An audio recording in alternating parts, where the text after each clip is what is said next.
बिस्मिल्लाहिर्रहमानिर्रहीम। अस्सलाम वालेकुम। मैथमेटिक्स फाउंडेशन में मैं आपको खुशामदीद कहता हूँ। आज हम डिस्कस करेंगे क्रैमर रूल्स को।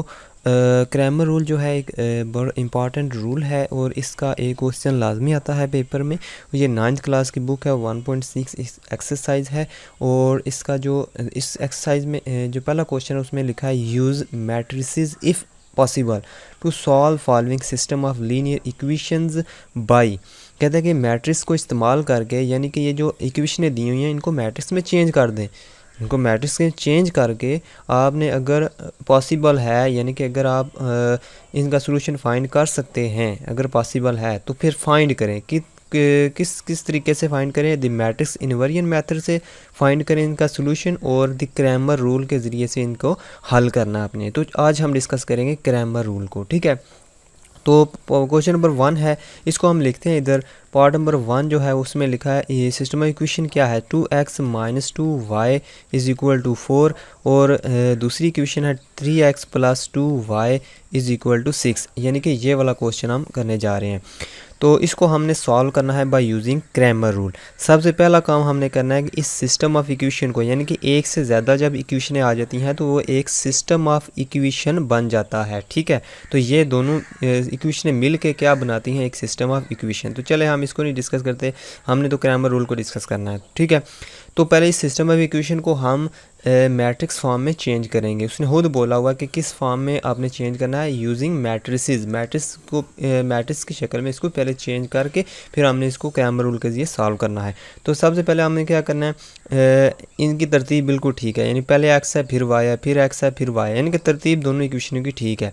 यानी ये नहीं होना चाहिए कि इधर वाई पहले आ जाए इधर एक्स बाद में हो जाए। आपने पहले सबसे पहला काम करना है, आपने तरतीब ठीक कर लेनी है। और जो वेरिएबल के बगैर जो चीज़ें हैं, वेरिएबल के जो बगैर नंबर हैं उनको उस साइड पे ले जाएं। यानी अगर इस तरह लिखा होता 2x - 2y - 4 = 0 लिखा होता, और इधर लिखा होता 3x + 2y - 6 = 0, अगर इस तरह लिखा होता तो आप क्या करते, वेरिएबल के जो बगैर नंबर हैं उनको उस तरफ ले जाते, इस तरह लिख लेते, ठीक है। पहला काम तो आपने इस तरह करना है, 4 उधर जाके +4 हो जाएगा, 6 उधर जाके +6 हो जाएगा, ठीक है। तो अब ये स्टेप आपने करने के बाद आपने करना है, इनको चेंज कर देना मैट्रिक्स की शक्ल में। सबसे पहले हम इधर ये पहला डब्बा बनाते हैं। तो इस पहले एक्स के साथ क्या है 2 को इधर लिख दें। इस नीचे वाले एक्स के साथ क्या है 3 इधर लिख दें। इस ऊपर वाले वाई के साथ क्या है -2। खाली 2 नहीं लिखना, आपने -2 लिखना है, क्योंकि ये जो माइनस अलामत इस 2 की अपनी अलामत है, ठीक है। ये नहीं लिख सकते खाली 2 लिखना, आपने ये माइनस भी लिखना साथ, -2 लिख दिया। इस नीचे वाले y के साथ +2 है तो खाली 2 लिख दें, +2 का मतलब भी वही होता है। और साथ में आप ये एक खड़ा सा डब्बा बना दें इस तरह, और इधर भी खड़ा सा डब्बा आपने इस तरह बना देना, ठीक है। ये लिख लिया। अब इस डब्बे में आपने, यानी कि ये कॉलम मैट्रिक्स है, कॉलम मैट्रिक्स आपने इस चैप्टर के शुरू में पढ़ा होगा। तो ये कॉलम मैट्रिक्स है, तो इसमें आपने ये x और y डाल देने हैं, ये x और y ये वाले, ठीक है। और इस जो उस साइड पे है, ज़ाहिर बात है उस साइड वाली दोनों नंबर डाल देंगे 4 और 6। अब ये मैट्रिक्स में ये सिस्टम ऑफ इक्वेशन है जो ये मैट्रिक्स फॉर्म में चेंज हो गया। अब ये जब मैट्रिक्स फॉर्म में चेंज हो गया तो आपने लेट करना है, लेट करना है। पहले डब्बे को आपने लेट करना है a = यानी पहले डब्बे को, पहले मैट्रिक्स को आपने a का नाम दे देना है। a का नाम दे दिया 2 - 2 3 और 2। और दूसरे जो कॉलम मैट्रिक्स है, यानी जिसका सिर्फ एक ही कॉलम होता है, उसको कॉलम मैट्रिक्स कहते हैं। तो जो दूसरा मैट्रिक्स है एक्स वाई वाला मैट्रिक्स, उसको आप कैपिटल एक्स का नाम दे दें, एक्स और वाई, ठीक है। जो तीसरे वाला मैट्रिक्स है उसको बी का नाम दे दें, अपनी मर्ज़ी है, आपको सी का नाम दे, बी का, चलिए ज़्यादा बेहतर आप बी का नाम दे दें, b = ये वाला जो मैट्रिक्स है 4 और 6। ये काम करने के बाद, ये स्टेप करने के बाद आपने इस तरह करना है, फटाफट इस a का डिटर्मिनेंट मालूम करना है, ठीक है। a का डिटर्मिनेंट मालूम करना है। फिर हम जब डिटर्मिनेंट अगर 0 आ गया तो हम वहीं रुक जाएंगे, हम कहेंगे कि इसका सॉल्यूशन पॉसिबल नहीं है, क्योंकि उसने बोला हुआ अगर पॉसिबल है तो फिर आगे चलेंगे, अगर पॉसिबल नहीं है तो वहीं पे स्टॉप कर देंगे। तो अगर हम इसका डिटर्मिनेंट मालूम करेंगे, अगर वो कुछ ना कुछ आंसर आ जाता है, 0 नहीं आता तो हम आगे बढ़ेंगे। तो हम इसका चेक करते हैं, ठीक है। तो a का डिटर्मिनेंट मालूम करने के लिए क्या करेंगे, a लिखेंगे ना, इसके दोनों तरफ इस तरह लाइनें लगा देंगे, यानी कि डब्बा बना देंगे इसके दोनों तरफ। इसका मतलब है a का डिटर्मिनेंट। अब जब इसका डिटर्मिनेंट लिखना है तो ज़ाहिर बात है इसके गिर्द भी डब्बा बनाना पड़ेगा। 2 - 2 3 और 2। तो ये इस मैट्रिक्स का हमने क्या मालूम करना है, डिटर्मिनेंट। तो इसके आस यानी कि दोनों तरफ भी लाइनें लगा देंगे, वर्टिकल लाइन है, ठीक है। इसका मतलब हम इसका डिटर्मिनेंट मालूम करने जा रहे हैं। इज़ इक्वल टू लिखेंगे। तो मैंने बच्चों को आसान तरीका ये बताता हूँ कि अगर आपने इसको कंफ्यूज नहीं होना, आपने करना है कि जो टलाई वाले होते हैं नंबर होते हैं उनको ज़रब दे दो, यानी कि ये टलाई वाले ये दोनों, या क्रॉस मल्टीप्लाई भी कह सकते हैं आप। अगर ज़्यादा आसान करना तो टलाई वालों को मल्टीप्लाई कर दो, क्या हो जाएगा 2 × 2, ठीक है। माइनस लेकिन इधर माइनस चढ़ाई वाले जो है ना उन दोनों को नंबर्स को मल्टीप्लाई कर दो, ठीक है। चढ़ाई वाले कौन से हैं जी, 3 और -2।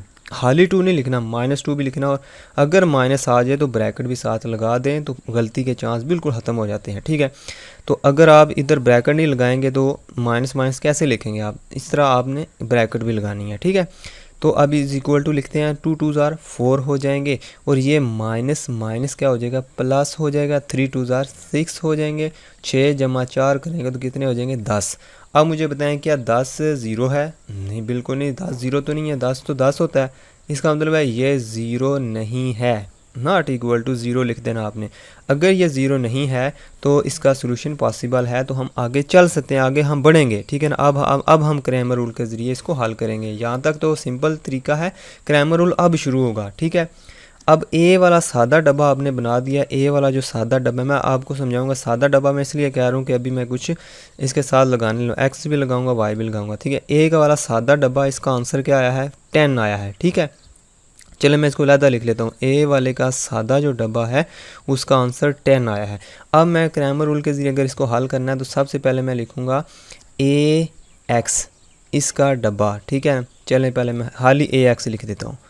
ए के नीचे X लिख के आपने इस तरह लिखना है, ये वाला मैट्रिक्स लिखना है, यानी कि ये जो x क्या है, पहले x आता है या y आता है, ज़ाहिर बात है पहले x आता है। इसका मतलब है जो पहले वाली जो कॉलम है, पहले वाला कॉलम है उसकी जगह b को लिख देंगे, यानी b वाला उठा के इस x वाले, यानी कि x पहले आता है, मैंने कि x ये नहीं कि x की जगह रख देंगे, बल्कि मैं इसलिए कह रहा हूँ x क्योंकि पहले आता है, तो पहले वाले की जगह हम इसको b वाले को रख देंगे।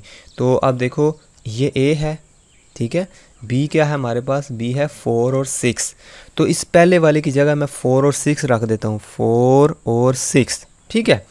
और जो दूसरे हैं वो सेम इस तरह रहने देते हैं, -2 और 2, ठीक हो गया। अब ये सादा डब्बा था, अब आपने ये AX निकाला ना, देखो पहले सादा A था, आपने उसका डिटर्मिनेंट लिया, दोनों तरफ लाइनें लगा दी, ठीक है, और ये आंसर आया उसका ये। अब आपने सादा AX निकाला है, अब इस सादे AX का आपने क्या करना है, दोनों तरफ डिटर्मिनेंट ले लेना है। जिस तरह ये लिया है सादा A का, इसी तरह AX का डिटर्मिनेंट ले लेंगे दोनों तरफ। तो इधर मैं लिख लेता हूँ 4 - 2 6 और 2, और इस मैं बंद कर देता हूँ इसके अंदर इस तरह, ठीक है, इज़ इक्वल टू। इसी तरह आपने फिर वही काम करना है, टलाई वाले नंबर मल्टीप्लाई कर दें, 4 × 2, और माइनस चढ़ाई वाले नंबर ये हैं दोनों, यानी कि क्रॉस मल्टीप्लाई कर देंगे, 6 × -2, ठीक है, इज इक्वल 4 2 ज़ार 8 हो गए, माइनस प्लस हो गए, 6 2 ज़ार 12 हो गए, 12 और 8 20 हो गए, यानी कि AX वाले डब्बे का जो आंसर है वो कितना आया है, 20 आया है। अब आ जाता है AY वाले डब्बे का। AY वाले डब्बे को इस तरह लिख लेते हैं, AY इज़ इक्वल टू, अब मुझे बताएं Y पहले आता है दूसरे नंबर पे आता है, Y दूसरे नंबर पे आता है ना, तो इसलिए दूसरे वाला जो कॉलम होगा उसकी जगह B को डाल देंगे, ठीक है। B को उठा के यानी कि 4 6 को उठा के दूसरे वाले की जगह रख देंगे, पहले वाले को नहीं छेड़ेंगे आप, ठीक है।